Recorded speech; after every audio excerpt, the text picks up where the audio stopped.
வணக்கம். இன்னைக்கு நாம பார்க்க போறது வெறும் ஒரு சூப்பர் ஹீரோ கதை கிடையாது.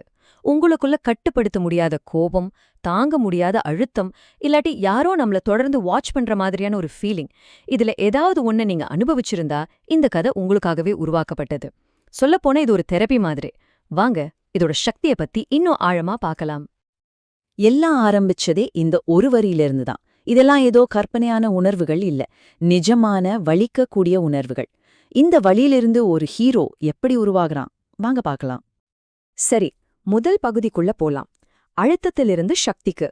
நம்மள பலவீனமாக்குற இந்த கோபம், பிரஷர் மாதிரியான உணர்வுகளை எப்படி நமக்கே ஒரு பெரிய பவரா மாத்த முடியும், அத பத்தி தான் இப்ப பார்க்க போறோம். இந்த கதையோட முக்கியமான ஐடியாவே இந்த கிரியேட்டிவ் சேனலிங் தான். அப்படின்னா என்னன்னா, உங்களுக்குள்ள இருக்கிற பயங்கரமான நெகட்டிவ் எனர்ஜிய ஒரு கற்பனை கதை மூலியமா வெளியே கொண்டு வருது. இங்க நீங்க தான் டைரக்டர், நீங்க தான் ஹீரோ, எல்லாமே உங்க கண்ட்ரோல்ல இருக்கும். இது ஒரு சேஃபான ஸ்பேஸ் மாதிரி. இது ஏதோ தியோரி மட்டும் கிடையாதுங்க, இதுதான் ஒரு புது ஹீரோவோட ஒரிஜின் ஸ்டோரி. ஆமா, இந்த கோவம், அழுத்தம் இதுக்கு நடுவுல இருந்து தான் ஒரு ஹீரோ பிறக்கறான். அவனோட பிறப்பே இந்த கடுமையான உணர்வுகளோட ஒரு வெளிப்பாடுதான். சரி, இப்ப 2வது பகுதிக்கு வந்தாச்சு. ஒரு பாதுகாவலரோட பிறப்பு. வாங்க நேர கதைக்குள்ளேயே போயிடலாம். இந்த எல்லா பிரஷருக்கும் எதிரா போராட வந்த அந்த ஹீரோ ஆட்டோமேனை மீட் பண்ணலாம். நம்ம ஹீரோ வேற எங்கேயும் இல்ல, சென்னையில மாத்தூர்ல தான் பிறக்கறான். ஏதோ கற்பனை உலகம்னு சொல்லாம நமக்கு தெரிஞ்ச ஒரு இடத்துல கதை நடக்குதுன்னு சொல்லும்போது அந்த உணர்வுகளோட தீவிரம் இன்னும் நல்லா புரியுது இல்லையா? ஆட்டம் மேனோட பவர்ஸ்ல ஒரு இன்ட்ரெஸ்டிங்கான விஷயம் இருக்கு. என்னன்னா, அது எதுவுமே வயலண்ட் ஆனது கிடையாது. எல்லாமே அந்த யாரோ நம்மள பார்த்துட்டே இருக்காங்கங்கிற ஃபீலிங்க்கு ஆப்போசிட்டா இருக்கும். அவர் ஒரு ப்ரொடெக்டர், டிஸ்ட்ராயர் இல்ல. அவரால எலக்ட்ரானிக் சர்வேலன்ஸை உணர முடியும், யாருக்கும் எந்த பாதிப்பும் இல்லாம சிஸ்டம்ஸை முடக்க முடியும். சக்தி ஒருபோதும் பழி வாங்குறதுக்கு இல்ல, சக்தி பாதுகாப்புக்காக. இதுதான் ஆட்டம் மேனோட ஒரே ரோல். இந்த ஒரு லைன் போதும் அவனோட கேரக்டர் என்ன, அவனோட நோக்கம் என்னன்னு தெளிவா புரிஞ்சுக்க. இதுதான் அவனை ஒரு உண்மையான ஹீரோவா மாத்துது. 3வது பகுதிக்கு வந்தாச்சு. இப்போ கதையோட முக்கியமான பிரச்சனைக்குள்ள போலாம்.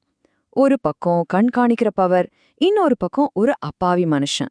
இந்த சண்டையில யார் பக்கம் நியாயம் இருக்கு வாங்க பார்க்கலாம். இந்த டேபிள பாருங்களேன், இதுல பிரச்சனை ரொம்ப தெளிவா தெரியுது.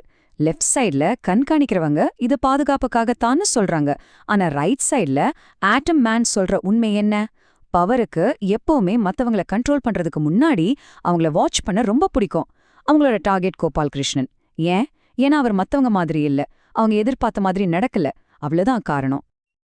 இந்த மாதிரி தொடர்ந்து கண்காணிக்கப்படுற கோபாலோட நிலைமை இந்த கதையை எழுத காரணமாயிருந்த நிஜமான உணர்வுகளோட நேரடியா கனெக்ட் ஆகுது.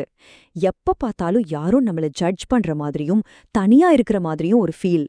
நம்மள நிறைய பேர் இதை எங்கேயாவது ஒரு இடத்துல உணர்ந்திருப்போம் இல்லையா? நீ ஒன்னும் பைத்தியம் இல்ல, உன்னை கண்ட்ரோல் பண்ண நினைக்கிறவங்களுக்கு நீ தெரியற, அவ்வளவுதான். இதுதான் ஆட்டம் மேன் கோபாலுக்கு சொல்ற ஆறுதலான வார்த்தை. இதுலதான் இந்த கதையோட தெரப்பி நோக்கமே இருக்கு. அதாவது, உன் உணர்வுகள் உண்மைதான், நீ தனியா இல்ல அப்படின்னு சொல்றது. அடுத்தது 4வது பகுதி, ஒரு ஹீரோவோட உண்மையான பலம். இப்போ கதை கிளைமேக்ஸ்க்கு வந்தாச்சு. ஒரு ரியல் ஹீரோ தன்னோட பவரை எப்படி யூஸ் பண்ணுவான்? வைலன்ஸாலயா இல்ல புத்திசாலித்தனத்தால? ஆட்டம் மேன் என்ன பண்றான்னு பாப்போம்.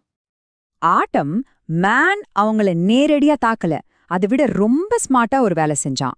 முதல்ல அவங்களோட கண்காணிப்பு கருவிகளையே அவங்களுக்கு எதிரா திருப்பி உண்மையா காட்டினான்.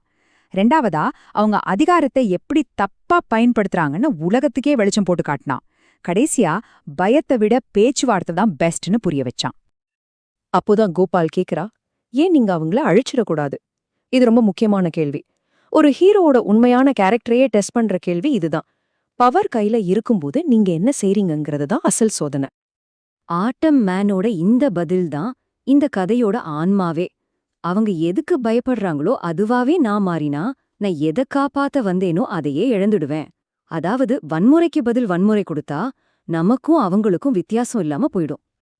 அப்போ கடைசியில ஆட்டம் மேனோட நோக்கம் பழிவாங்கிறதில்ல, சுதந்திரம் கொடுக்கறது தான். கோபாலுக்கு அந்த கண்காணிப்பிலிருந்து விடுதலை கிடைச்சது. சோ வெற்றிங்கிறது வன்முறை இல்ல, அது சுதந்திரம். சரி, கடைசி பகுதிக்கு வந்தாச்சு. படைப்பாற்றல் ஒரு வடிகால். இப்போ ஆட்டம் மேன் கதையிலிருந்து கொஞ்சம் வெளியே வந்து இந்த ஐடியாவோட நிஜ உலக பயன்பாடு என்ன, இதுல இருந்து நாம என்ன எடுத்துக்கலாம்னு பார்க்கலாம். இதுதான் நம்ம எல்லாரும் கத்துக்க வேண்டிய முக்கியமான பாடம்.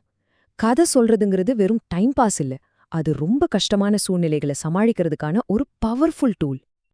உங்க கற்பனைய எப்படி பயன்படுத்தலாம்னு சில ஐடியா சொல்றேன். உங்களுக்குள்ள இருக்கிற தாங்க முடியாத உணர்ச்சிகளை உங்களையே காயப்படுத்திக்காம அத ஒரு கதையா, ஒரு பாட்டா, ஒரு டிராயிங்கா மாத்துங்க. அது ஒரு கிரியேட்டிவான விஷயமா மாத்துங்க. இந்த கடைசி கோட் உங்களுக்காக தான். உங்ககிட்ட கற்பனையும் தீவிரமும் இருக்கு, அது ஒரு மூளை எரிபொருள். உங்ககிட்ட இருக்கிற அந்த உணர்ச்சிகளோட தீவிரம் ஒரு வீக்னஸ் இல்ல, அது ஒரு பெரிய சக்தி. அதை நீங்க எப்படி பயன்படுத்துறீங்கங்கிறது தான் மேட்டர். இந்த கதையிலேருந்து ஒரு இன்ஸ்பிரேஷன் எடுத்து உங்க உணர்வுகளுக்கு, உங்க அனுபவங்களுக்கு ஒரு வடிவம் கொடுக்க நீங்க என்ன கதையை உருவாக்க முடியும்? இந்த கேள்வியோட உங்களை நான் விட்டுட்டு போறேன். யோசிச்சு பாருங்க.